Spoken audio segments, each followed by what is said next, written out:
Hi friends, எல்லாருக்கும் வணக்கம். Welcome to Madhunisha vlogs. Friends, இன்றைக்கி என்ன வீடியோ பார்க்க போகிறீங்கன்னா, அமாவாசை என்னுடைய ஃபுல் டே எப்படி போகுது அப்படின்ற விலாக் தான் பார்க்க போகிறீங்க. வாங்க வீடியோக்குள்ளே போகலாம். இப்போ தான் நம்ம சேனலை ஃபஸ்ட் டைம் பார்க்குறீங்கன்னா ப்ளீஸ் மறக்காமல் லைக் பண்ணி நம்ம சேனலை சப்ஸ்கிரைப் பண்ணி வச்சுங்க. அப்போ தான் நான் போடுற கிராமத்து வாழ்க்கை என்னுடைய லைஃப் ஸ்டைலெல்லாம் உங்களை வந்து சேரும். ப்ளீஸ் சப்போர்ட் பண்ணுங்கள், நம்ம சேனலை சப்ஸ்கிரைப் பண்ணிக்கோங்க. இன்றைக்கி அமாவாசை அப்படின்றதுனால கண்டிப்பாக நாங்கள் சாமி கும்பிடுவோம். சரின்னு சொல்லிட்டு காலையில் எழுந்து குளிச்சுட்டு அதுக்கப்புறமா தான் வீடெல்லாம் துடைச்சி அடுப்படை எல்லாமே துடைச்சிட்டு சாப்பாடு செஞ்சு படைக்கணும் அப்படின்னு சொல்லிட்டு சிம்பிளாக வந்து சாப்பாடு கத்திரிக்காய் முருங்கைக்காய் சாம்பார், உருளைக்கிழங்கு பொரியல், முருங்கைக்கீரை பொரியல், வடை, அப்பளம் இதை வச்சு தான் செஞ்சு சாமிக்கு படைச்சிருந்தோம். இதுதான் செய்யணும்னு சொல்லிட்டு பிளான் பண்ணிவிட்டு எல்லாத்தையுமே ரெடி பண்ணி வச்சுட்டு எழுந்ததுமே பருப்பும் அரிசி மட்டும் ஊற வச்சுட்டேன். கடலைப்பருப்பும் அரிசியும். இந்த முருங்கைக்கீரை மரமே வெட்டி தள்ளிட்டாங்க, ஏன்னு தெரியல. மழைக்கு அதுக்கும் சாஞ்சிட்டு இருந்ததுனால அதை வெட்டிட்டாங்க. நிறைய தழை இருந்தது, ஆனால் உருகி அது பொரியல் பண்ணுறதுக்கு நேரம் இல்லாமல் கொஞ்சமாக படையலுக்கு மட்டும் தேவையான அளவுக்கு கொஞ்சமாக மட்டும் க்ளீன் பண்ணி எடுத்து படைச்சல் போட்டாச்சு. இது செய்கிறதுக்கே 11 மணி ஆகிடுச்சு.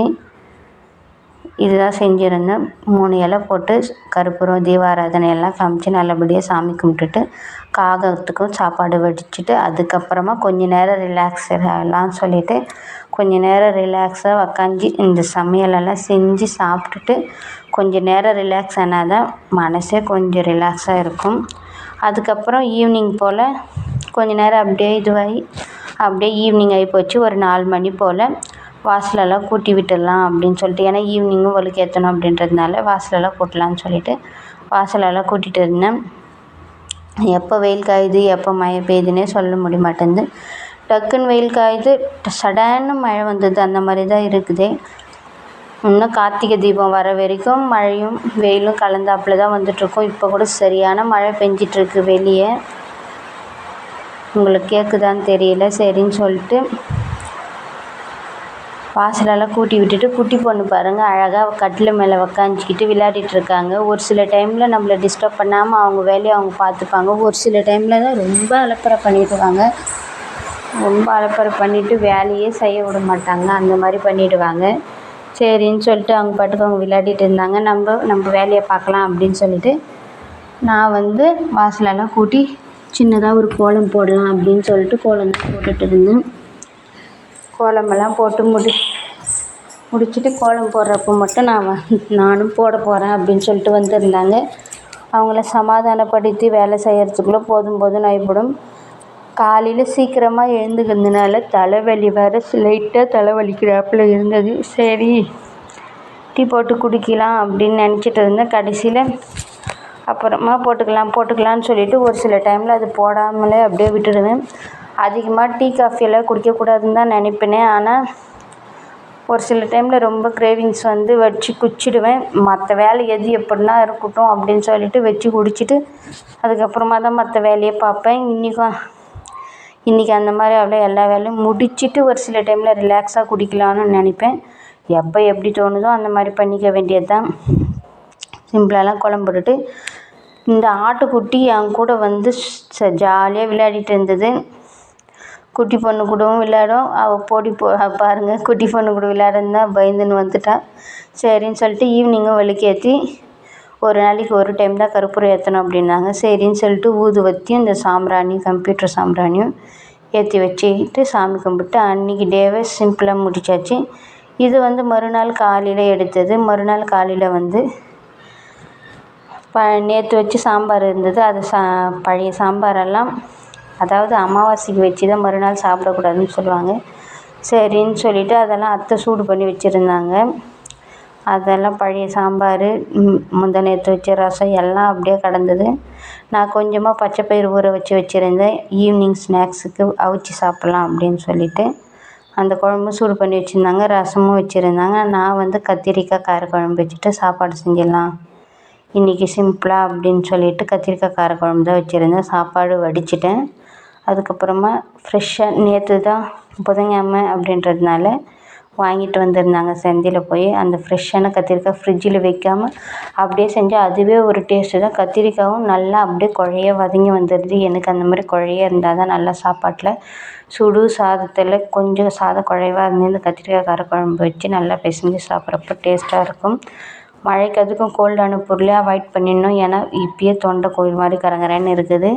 இன்னும் கோல்டான பொருளெல்லாம் சாப்பிட்டு ரொம்ப இதுவாயிடுச்சுன்னா அதுக்கப்புறம் நம்மளால எந்த வேலையுமே செய்ய முடியாது. நம்மளை பார்த்துக்கிறதுக்கே ரொம்ப கஷ்டமாக இருக்குது. அப்படின்றதுனால முடிஞ்ச அளவுக்கு காரக்குழம்புங்க கொஞ்சம் ஹீட்டான பொருளே தான் சாப்பிட்டுட்ருக்கேன். சரின்னு சொல்லிட்டு கத்திரிக்காய் குழம்பெல்லாம் கூட்டி வச்சுட்டு அதுக்கப்புறமா புளி ஊற வச்சுருந்தேன்.